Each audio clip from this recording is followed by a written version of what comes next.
They say only legends know the true horror of MKUltra. What is this about? Why are people so afraid of it? And why do some believe that it's the darkest secret of the CIA? Let's find out in today's episode. The legend says it all. It was a series of covert CIA projects that were conducted during the Cold War. They used unwitting US citizens and foreign nationals as subjects and experimented on them with psychoactive drugs like LSD. In other words, these were human experiments, and since they were done without the consent of the subjects, they were illegal. Now, what we know about the program comes from the reports that were written by the CIA themselves. But since they had to destroy all evidence of these programs after they were exposed by the media, there are a lot of things that remain unknown. Nevertheless, what we do know is enough to send shivers down our spines. MKUltra began in 1953 and continued until 1973. The project had several phases, and each one was more sinister than the last. The first phase focused on using LSD to control people. It was believed that if a person could be given a dose of LSD, they could then be programmed to carry out certain tasks without realizing it.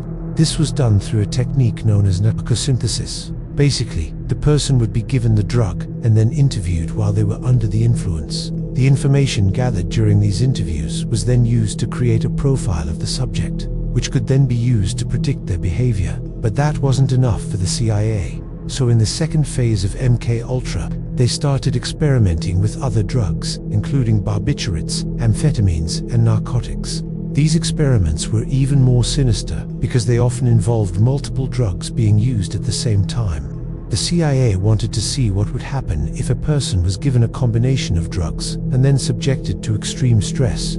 They also wanted to see if they could create a drug-resistant zombie that could be used as a spy or assassin. In order to carry out these experiments, the CIA recruited unwitting subjects from all walks of life. They were given the drugs and then monitored to see what would happen. Some of the subjects were given massive doses of LSD, while others were subjected to a combination of drugs and extreme stress. The CIA believed that they were creating a new type of super soldier, but in reality, they were just torturing innocent people. But how did the CIA get away with this for so long? Well, it helps to remember that this was during the Cold War. The CIA was created in 1947, and its main purpose was to gather intelligence on the Soviet Union and China. However, as the years went on, the CIA became increasingly involved in covert operations. They carried out assassinations, supported coups, and destabilized governments that were unfriendly to the United States. And all of this was done in secret. That's why when MKUltra was finally exposed, the public was shocked. There had been rumors about the CIA's activities for years, but nothing could have prepared them for what they were about to learn. The Church Committee was a group of US senators who investigated the CIA's activities from 1971 to 1972. They uncovered a lot of information about MKUltra and other CIA programs, but the CIA was able to keep most of the information secret. The committee released their report in 1975, and it caused an uproar. The public was shocked to learn what the CIA had been up to and demanded answers. Despite the public outcry, the CIA was not forced to release all of the information they had gathered about MKUltra. In fact, they were allowed to destroy most of it. This means that we may never know the full extent of the program or the damage that it did.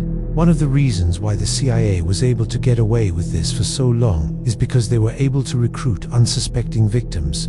The CIA targeted people from all walks of life, including government officials, celebrities, and ordinary citizens. They would recruit people by posing as researchers or journalists and then offering them money to participate in a study. Once the subject agreed, they would be given a drug and monitored to see what would happen.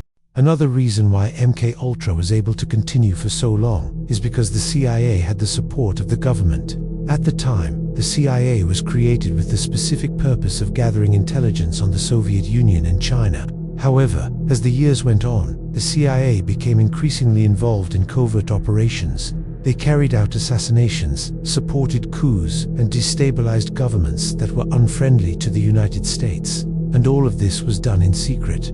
That's why when MKUltra was finally exposed, the public was shocked. Despite the public outcry, the CIA was not forced to release all of the information they had gathered about MKUltra. In fact, they were allowed to destroy most of it. This means that we may never know the full extent of the program or the damage that it did. MKUltra was eventually exposed in the early 1970s. As the decade wore on, more and more information about the program was leaked to the public. This caused an uproar, and the government was forced to take action. In 1973, President Richard Nixon signed an executive order ending all CIA human experimentation. As you can imagine, there are many people who believe that the CIA is still carrying out experiments like this today. There have been a lot of conspiracy theories surrounding MKUltra since it was exposed. Some people believe that the CIA is still carrying out experiments like this today.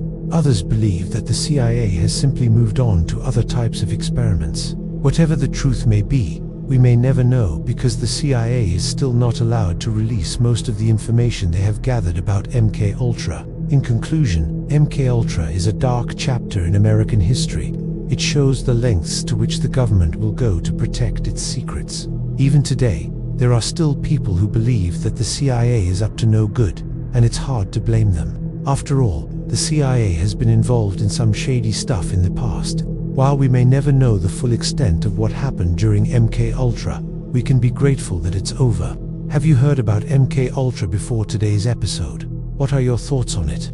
Share your thoughts with us in the comments below. If you enjoyed this episode, don't forget to like it and subscribe to our channel for more amazing videos. Also, if you want to watch similar videos, you can check out more content. Thanks for watching, and we'll see you in the next episode. And that's all for today. If you liked this video, please give it a thumbs up and share it with your friends. Subscribe to the channel so you won't miss any new videos. Be sure to click the notification bell to receive updates on our latest uploads. If you have any suggestions for future videos, leave a comment down below. We look forward to seeing you in the next video. Until then, stay safe and make sure to stay tuned. Thanks for watching. Here are some interesting facts about MKUltra that you probably didn't know. MKUltra was not the only CIA project to experiment on humans. There was also the infamous Project 68, also known as Operation Midnight Climax. This project involved infecting people with sexually transmitted diseases, including syphilis and gonorrhea. The CIA hoped to develop a biological weapon that could be used against their enemies, but they ended up causing a lot of harm in the process. One of the most disturbing aspects of MKUltra is that the CIA often targeted vulnerable populations, such as patients in mental hospitals and prisoners. These people were already marginalized and easy targets, but the CIA still exploited them for their own purposes. In addition to using drugs, the CIA also experimented with other forms of mind control, such as hypnosis and sensory deprivation. They wanted to find a way to break down a person's mental defenses and make them more susceptible to suggestion. Some of these experiments were so extreme that they resulted in permanent psychological damage. One of the reasons why the CIA was able to get away with this for so long is because they were able to recruit unsuspecting victims. The CIA targeted people from all walks of life, including government officials, celebrities, and ordinary citizens. They would recruit people by posing as researchers or journalists and then offering them money to participate in a study. Once the subject agreed, they would be given a drug and monitored to see what would happen. If you want to learn more about MKUltra, there are several resources available. The CIA has released some of the documents related to MKUltra, and these documents provide a detailed look into the program. In addition, there are several books and articles written about MKUltra. These sources offer different perspectives on the program and its implications. I encourage you to learn more about this dark chapter in history. It's important to remember what happened during MKUltra, so that it never happens again. By educating ourselves about this program, we can help ensure that the government is held accountable and that the rights of all citizens are protected.